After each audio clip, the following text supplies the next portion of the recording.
right, so this is going to be section 3. This is we're going to talk about here how we do it. Okay, how we do what we do. We plan, we train, we organize, we partner, we deploy, and we evaluate. For the sake of time, all of this is in your handout, and so I ask that you read it, especially for those of you that are watching online, because there will be questions specific to these things that we read about. Let's talk about that we plan and we train. That'll be the first section that we'll talk about. Again, there's 6 kind of areas. We plan and we train. Your Arizona State Task Force is always talking to each other constantly. We have once a month, we have a meeting. It was in person up in Phoenix until the pandemic hit, and now we do it via Zoom.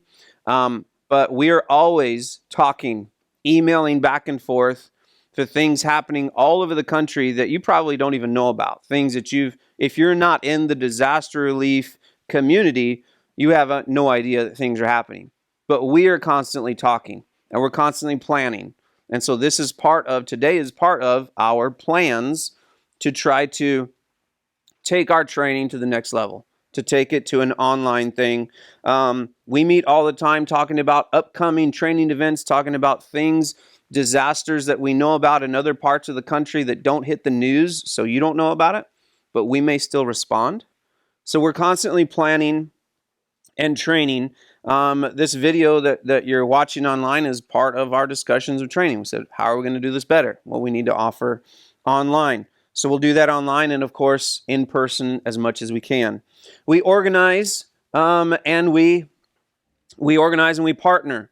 Southern Baptist Disaster Relief organizes under the Incident Command System, and you'll see it there. If you are part of another, maybe military or police or federal government organization, most organizations organize under the Incident Command System, whether you're police, fire, whatever. The Incident Command System, if you want to know more about it, you can go to FEMA.gov.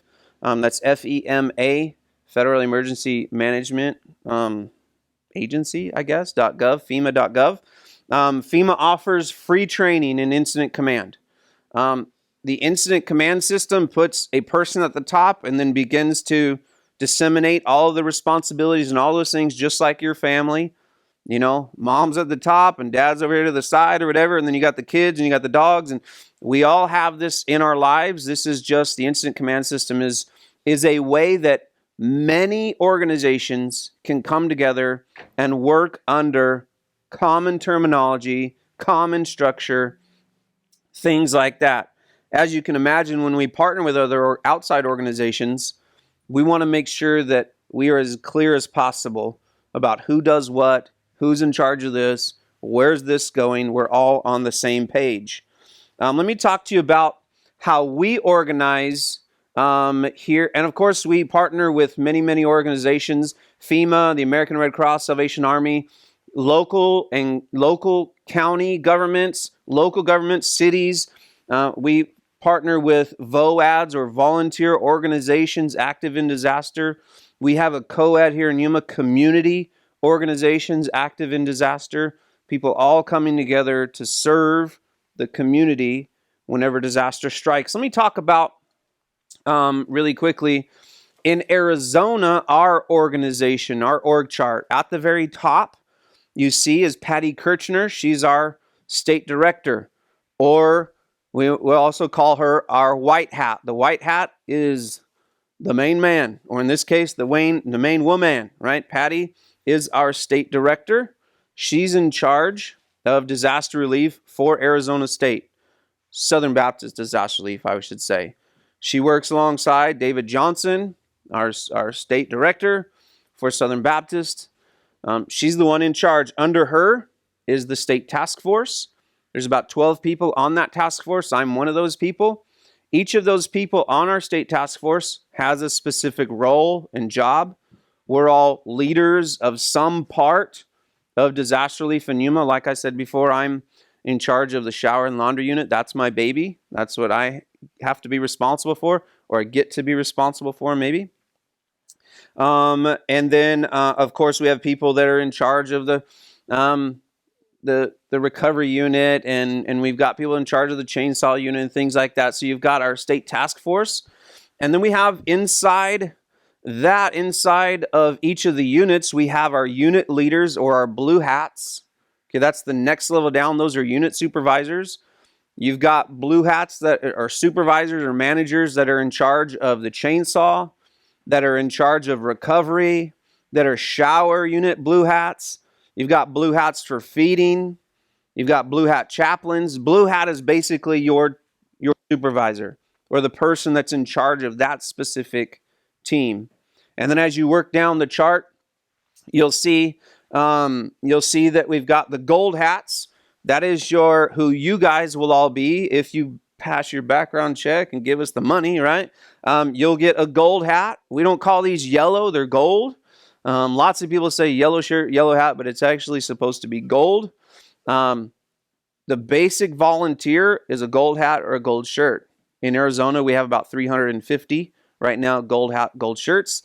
And then underneath them, if you saw these teenagers that were in class here earlier, we have what we call blue shirts or SUVs, which are supervised, untrained volunteers.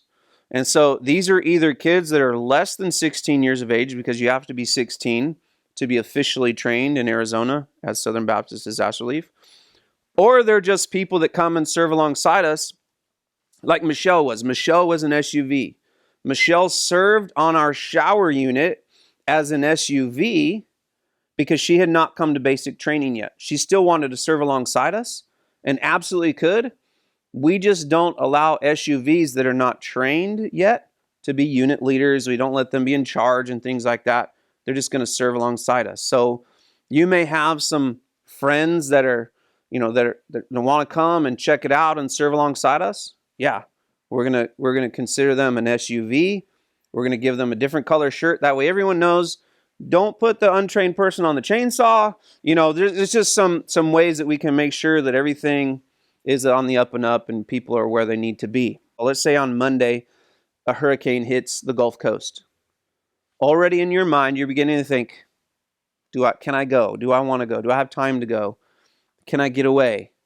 You're beginning to think in your head. Well, while you're thinking in your head, state directors from all over the nation are getting together on phone calls and Zoom meetings and all that, beginning to talk. There's a hurricane coming.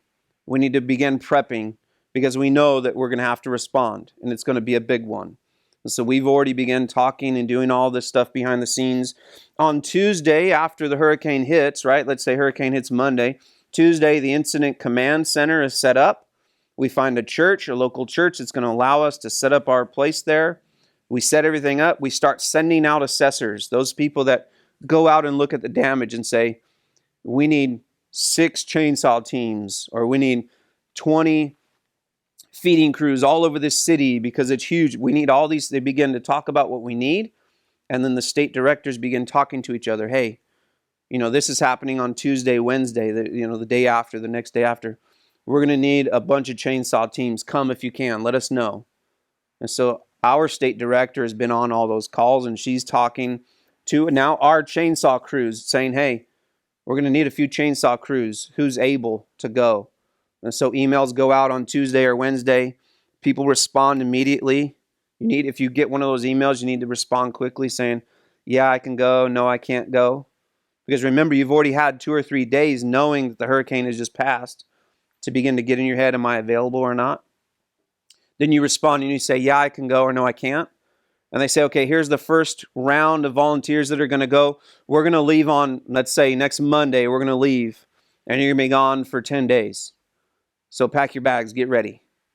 And then over the next few days, you begin to get ready and you pack your bags and you take off and you're gone for 10 days or so. In Arizona, we usually send our teams out for 2 weeks because we have to drive usually pretty long distances. And so because it'll take 2 days to get there and 2 days to get back, we don't want to just serve for 2 days and you're on the road for 4. We want to kind of make it worth our while. So what does this mean for you? So we talked about all these things, how we deploy, we get ready, we do all this. What does this mean for you? Come on, PowerPoint. You need to check your email daily. If you got email, that is our best way that we can communicate with 350 people, is to send one email out to everybody and say, hey, there's stuff happening that you don't even know about, that we've been talking about as your task force. We've been planning. We need some people to go over to Maricopa County Food Bank because they got flooded, and we need some help getting all that food out of there before it gets rotten or something like that. And so there will be an email that goes out to everyone that's disaster relief trained for Southern Baptist in Arizona. And you can say, I can help with that, or no, I can't. You'll begin getting emails saying, hey, we're going to have a chainsaw call out in Yuma on, next Tuesday morning or whatever. Just respond, yeah, I can serve, or no, I can't. So you need to check your email daily, and then you need to start assembling your go bag. This is your responsibility to assemble your go bag. And so what you're going to need to do is begin getting some gear ready, okay? Getting some gear ready. You'll get your hats and your shirts and stuff like that. If we're talking about a interstate or an out-of-state call-out, Scott asked, how much stuff do you pack? Well, because usually you're going to have a laundry unit there, I would say don't pack any more than 4 outfits of work clothes and 4 outfits of just street clothes. You don't need 14 outfits. You absolutely don't need 14 outfits. Some of you are like, man, I really want. Well, it's unnecessary. Because if there's a shower unit there, you're going to get really dirty each day. Okay, really dirty each day. But each night, they're going to clean your clothes. So you don't really have to take a ton of stuff. So you're going to take 3 or 4 outfits to work in, and 3 or 4 outfits, maybe even one for church, because we usually go to church on a Sunday if you're there on a Sunday. Most people wear their disaster relief stuff to the church anyway. But you're going to have to assemble your go bag. And so in your go bag, here's some things that I would put in my go bag if I were you. These are things that are in my go bag. First of all, I would say bring a charger of some kind, okay? Make sure, because we're going to put 30 people in a room like this. We're all begging for that charger, right? That wall charger. And so this allows you to plug multiple things in. And nowadays you've got iPhones and iPads and CPAP machines and all these things. Yes, CPAP machines. I'm going to talk about my most important thing that I take, earplugs. This is the most important thing to take on a call out, for men at least, because you'll have 30 guys sleeping in a little room, and it is loud in there, loud and stinky. And you can't really do anything about stinky, but I can do something about it being really loud. All the people that are snoring, CPAP machines going off, people farting and doing all these. You just want to keep your ears closed so you can sleep at night. So we've got that. Make sure that you bring your badge, your gear, whether it's hot or cold. So make sure that you don't have to wear disaster relief stuff, but make sure that if it's going to be cold, you've got stuff to stay warm, to stay dry. I always bring a headlamp. This is just things that I bring. I bring a headlamp because inevitably you have to get up in the middle of the night to go to the bathroom or whatever, and you're in a room where you've got maybe 20 other people. If you turn on that light at 2 o'clock in the morning, you're going to hear about it in the morning from 19 other guys, right? So bring a headlamp, something like that you can get around in the dark with.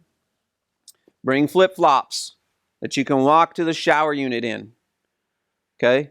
Many times what we do with our flip-flops is we will set them on the shower unit step, so that way someone knows that they're in the shower, right? Someone knows that they're in the shower. Bring your flip-flops. This is going to sound really weird, but bring pajamas, please, or something to sleep in. You may sleep in your chonies at home, but you can't be walking in your chonies down a hallway in a church where there's men and women sleeping, and all it literally happens almost every time I get up to go to the bathroom. Inevitably, I'm passing some lady, you know what I mean? And if I'm not sleeping with a shirt on or whatever, you need to be clothed. Just please be clothed. You need to bring your disaster relief clothing.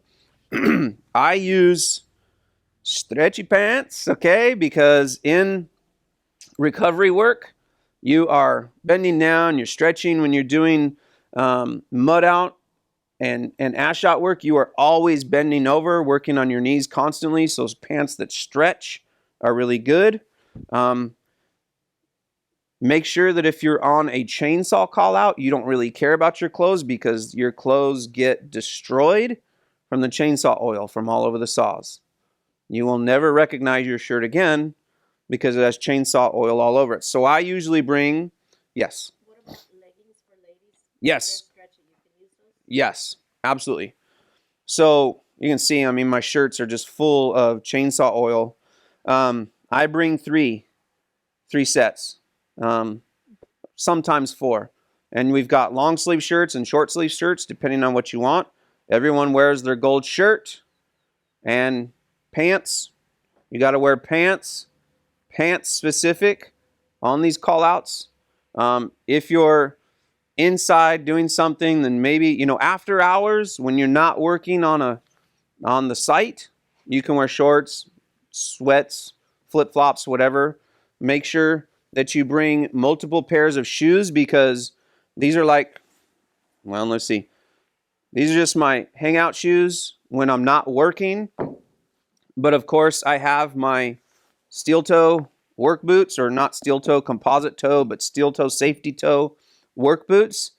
Always bring 2 pairs of boots and or shoes if you're working recovery work because you will get wet. So you need some good work boots, belts, things like that. Bring some earphones, ear pods, whatever, because inevitably you'll be wanting to watch your Facebook or your videos or whatever, and I don't want to hear your video when I'm trying to sleep. You know what I mean? So bring something that you can listen to your stuff with. Make sure that you bring 2 sets of your own gloves. 2 sets.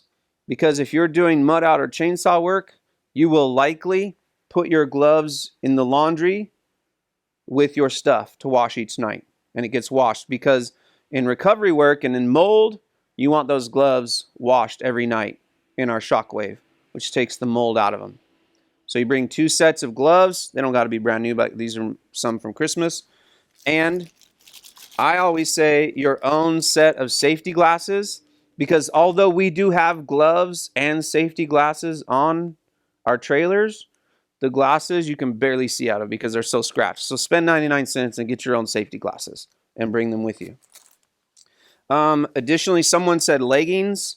I wear the compression shirts under my clothing because it's really tight, and especially when you're on chainsaw, because you are getting wood chips all over you. And I always tuck my shirts in, so when they go on your shirt, you have a belly full, like this little pocket full of chainsaw chips or wood chips in your gut, which kind of hurt. So anyway, I wear a compression shirt under my stuff. Do not forget your medication. Okay, you're going to be gone away from home for up to 14 days. Make sure that before you go, you have your medication, because it's likely that, okay, well, I'll just go to Walmart. That Walmart's blown away where you're going. It does not exist anymore where you're going. So make sure that you have enough medication to get you through the event. Maybe some kind of game, card game, Uno, I don't know, whatever, something to pass the time, because in the evenings, there's not much to do other than just hang out, talk, things like that. And that's my go bag, flashlight, things like that. And then, of course, what you're going to sleep on. So whether you're going to sleep on a cot or an air mattress or a combination of both, I have a cot that gets me up off the ground with a foam mattress. And it's also got like a rack that I can hang my hats on and stuff like that. Some guys use a cot with an air mattress on top because they like the feel of an air mattress, but they don't want to be on the ground way down because it's hard to get up. So the cot elevates them. Man, there's some people that have like Taj Mahal of camping gear when they go. You bring your own bed. Bring your own bed. Most people will be sleeping on air mattresses, but yeah, you bring your own sleeping device and your own pillow and your own things like that. So I bring a bag like this, and then I bring a tub of my air mattress and my blanket and my pillow and the things like that. There is a recommended go bag essentials in there. My go bag will be determined kind of on like what kind of call out we're going on.